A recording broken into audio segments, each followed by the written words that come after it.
തലസ്ഥാന നഗരിയിൽ ആഘോഷങ്ങളിൽ ദീപാലങ്കാരം കാണാൻ വേണ്ടി മാത്രമായൊരു ജനക്കൂട്ടമെത്തും. ഇത്തവണയും പതിവ് തെറ്റിക്കാതെ സർക്കാരിന്റെ ഓണം വാരാഘോഷത്തിൽ ആയിരങ്ങളാണ് കനകക്കുന്നിൽ ഒത്തുചേരുന്നത്. എന്നാൽ ഈ ദീപാലങ്കാരം കാണാൻ ആളുകൾ കൂടുന്നത് അതിന്റെ ഭംഗി കൊണ്ട് മാത്രമല്ല.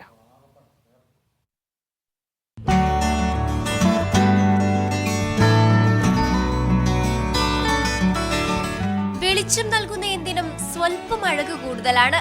നഗരമാകെ നിറഞ്ഞു നിൽക്കുന്ന ദീപാലങ്കാരം സർക്കാരിന്റെ വാരാഘോഷ പരിപാടിയിൽ ജനക്കൂട്ടത്തെ എത്തിക്കാനുള്ള കുറുക്കുവഴിയെന്നാണ് ആദ്യം കരുതിയത്.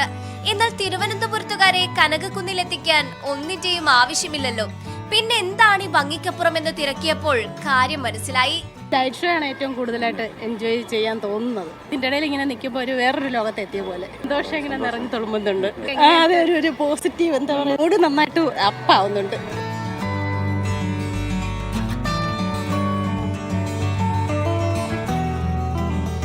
ഇരുട്ടിനെ ഇല്ലാതാക്കുന്ന വെളിച്ചം മനുഷ്യജീവിതത്തിൽ എങ്ങനെയൊക്കെ പ്രതിഫലിക്കുന്നു എന്നത് അത്ഭുതമാണ്.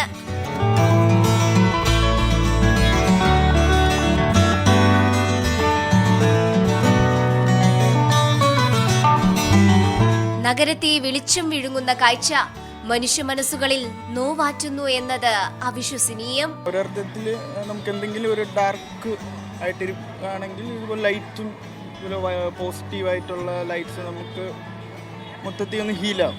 മൊത്തത്തിൽ നമ്മുടെ മനസ്സൊക്കെ ഒന്ന് ഹീലായി പീസായിട്ട് തിരിച്ചു പോകാം. എൻ്റെ പഠിത്തത്തിൻ്റെ ഒരു സ്ട്രെസ്സിൽ നിന്ന് റിലീഫാവും. നമുക്കല്ലാതെ ഫാമിലിയിലുള്ള പ്രശ്നങ്ങളെല്ലാം നമുക്ക് മറക്കാൻ പറ്റും. ഇവിടെ വന്ന് കുറച്ചു നേരം ഇവിടെ വെറുതെ ഇരിക്കുമ്പോൾ തന്നെ ഒരു സന്തോഷമാണ്. ഒറ്റയ്ക്കിരിക്കുന്ന മനുഷ്യരും കുടുംബത്തോടൊപ്പം വന്നവരും സുഹൃത്ത് വലയങ്ങളിൽ സമയം പങ്കിടുന്നവരും ഒരേപോലെ രാവിൽ ഭാരങ്ങളില്ലാതെ ഒഴുകുന്ന കാഴ്ച. തലസ്ഥാനത്ത് നിറഞ്ഞു നിൽക്കുന്ന ദീപാലങ്കാരം കാണാൻ ആളുകൾ കൂടുന്നത് അതിന്റെ ഭംഗി കൊണ്ട് മാത്രമല്ല, വെളിച്ചത്തോളം പോസിറ്റീവായ മറ്റൊരു പ്രതിഭാസമുണ്ടോ എന്നാണ് പലരുടെയും ചോദ്യം. ഏത് കൂരിരുട്ടിനെയും ഒരു നുറുങ്ങുവെട്ടം ഇല്ലാതാക്കി കളയും.